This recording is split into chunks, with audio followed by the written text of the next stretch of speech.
Sekarang ni tengah trending lagu Aduhai Jamilah. Tapi siapa sebenarnya Jamilah ni? Aduh Jamilah.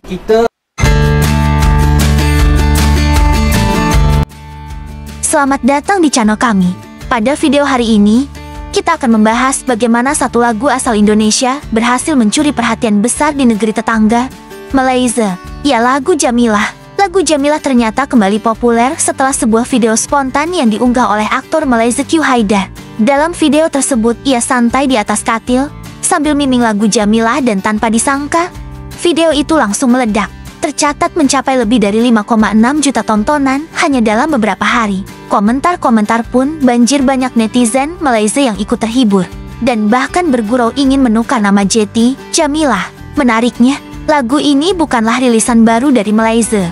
Lagu Jamilah asalnya dibawakan oleh penyanyi Indonesia Jamal Mirdad pada era tahun 80-an. Artinya, ini adalah salah satu contoh bagaimana karya lama bisa hidup kembali dan menjadi tren modern melalui platform digital dan media sosial. Meskipun wanita idaman yang lembut, beradab tapi tetap punya daya tarikan yang luar biasa.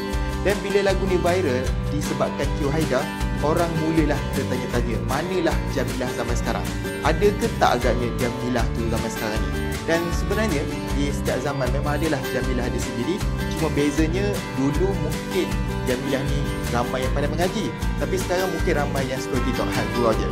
Jadi satu benda yang saya agak kurang baiklah saya rasa adalah cara Q Haida menyanyi tu.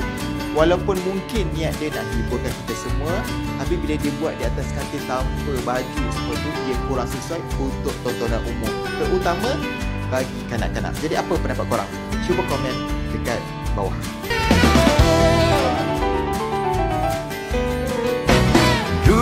Aduh Jamilah, gadis ayu anak paglura, aduh manisnya. Assalamualaikum. Assalam.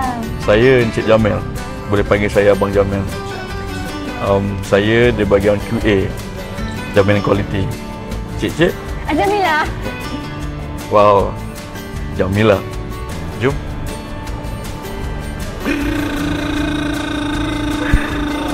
Jamilah. Cik Jamilah. Tak, Jamilah yang ni. Oh, jadi. Okey tak? Cik Jamilah. Mungkin dulu nak pingsan tu.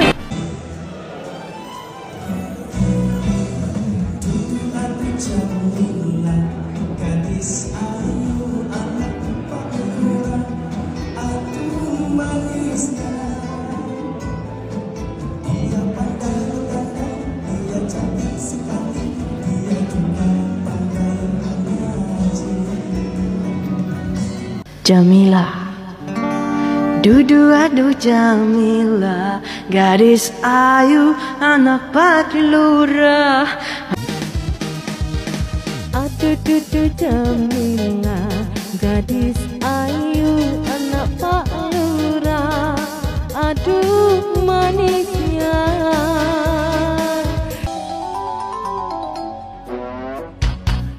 Aduh Jamilah, gadis ayu anak Pak Lurah, aduh manisnya.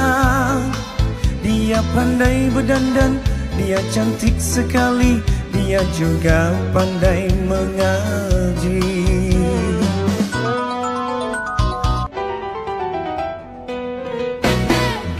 Aduh Jamilah, gadis ayu anak paglura, aduh manisnya. Jamilah, kau gadis ayu, ya Jamilah, engkau pucuk, aku asyik bersamamu.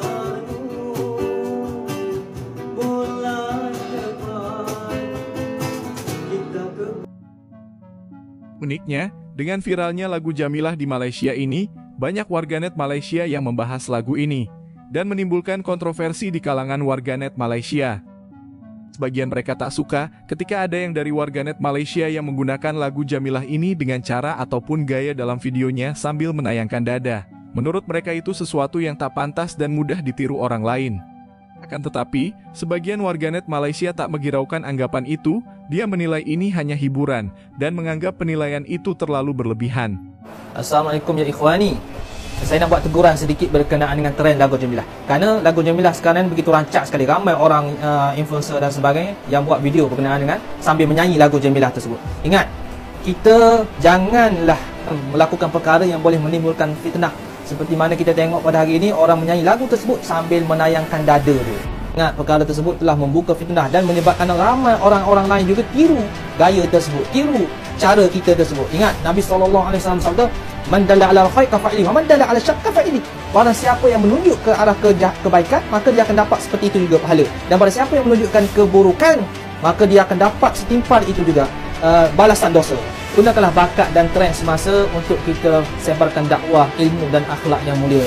Jangan kita gunakan trend dan bakat kita untuk membuka fitnah. Ingat, apa yang kita lakukan hari ini akan dipertanggungjawabkan di hadapan Allah di yaumil qiyamah kelak. Sumpah macam bodoh trend Jamilah ni. Memalukan bangsa dan agama. Bila untuk laki-laki ni buat trend Jamilah ni kan, sumpah cringe nak mampus. And kebanyakan orang yang buat trend ni nak terstrap je. Payung shoulder, payung dada, Jamilah, apa benda siap. Itu pun tak apa tau. Tapi yang kaum wanita ni, apa masalah korang? Nampak benda ni, nampak sini, oi Jamilah. Benda tu pun ovari kau dah menggeletar. Apa benda ni? Ini belum Dajjal turun lagi. Baru ni terus menggeletar. Apa benda korang ni? Bila aku tengok comment section, bini orang komen, wah hotnya, wah itu, wah ini. Apa benda? Laki kau pergi kerja awal pagi, balik malam, penat gila bekerja dekat luar tu cari nafkah untuk keluarga. Penat bekerja supaya ada bumbung atas kepala kau, supaya bil wifi korang terbayar, supaya makanan korang ada atas meja. Sebelum kahwin siap bayar hantaran berpuluh-puluh ribu nak kahwin dengan kau. Last kali kau tengok badan lelaki lain, kau tak malu ke? Baru-baru ni aku nampak juga iklan Pak Mat Western. Ada wanita beragama Islam bertudung, tengok cair. Cara ni korang jaga kehormatan kaum wanita. Nabi Muhammad SAW menaikkan darjat kaum wanita setinggi-tinggi. Dan korang tolak tepi sebab nak menjilat trend. The reason your value as a woman has a place dekat dunia ni sebab Rasulullah SAW bertungkus lumus menaikkan darjat engkau sebagai seorang wanita. Dan kau buang kat tepi semata-mata nak viral, semata-mata marketing bodoh. Dan kepada para lelaki yang sedang mencari jodoh, nak mencari seorang wanita untuk jadikan seorang isteri, kalau dia komen macam ni dekat post-post bodoh macam ni kan, kau jangan kahwin dengan dia. Sebab dia wanita tak pandai malu. Dan kalau apa bini orang pula, kesian kat suami kau lah. Penat gila babun kerja dekat luar tu, dapat perempuan bodoh macam kau yang tak pandai jaga. Seperti ini mengandung beberapa pelajaran penting. Pertama, media sosial memiliki kekuatan besar untuk menghidupkan kembali karya musik atau budaya lama agar diterima oleh generasi baru. Kedua, kreativitas sederhana seperti video santai sebelum tidur dapat menjadi viral bila ada koneksi emosional atau nostalgia. Ketiga, budaya pop lintas negara semakin kuat di era digital. Lagu Indonesia bisa trending di Malaysia dan sebaliknya. Semua itu menandakan bagaimana dunia hiburan berubah. Bukan hanya siapa yang merilis lagu, tapi juga bagaimana komunitas menyambut dan mengolahnya. Jika Anda tertarik dengan kisah tren musik, budaya pop, dan viral video seperti ini, jangan lupa tekan like, tulis komentar di bawah, dan tentunya subscribe channel ini supaya tidak ketinggalan update fenomena menarik lainnya. Terima kasih sudah menonton, sampai jumpa di video selanjutnya.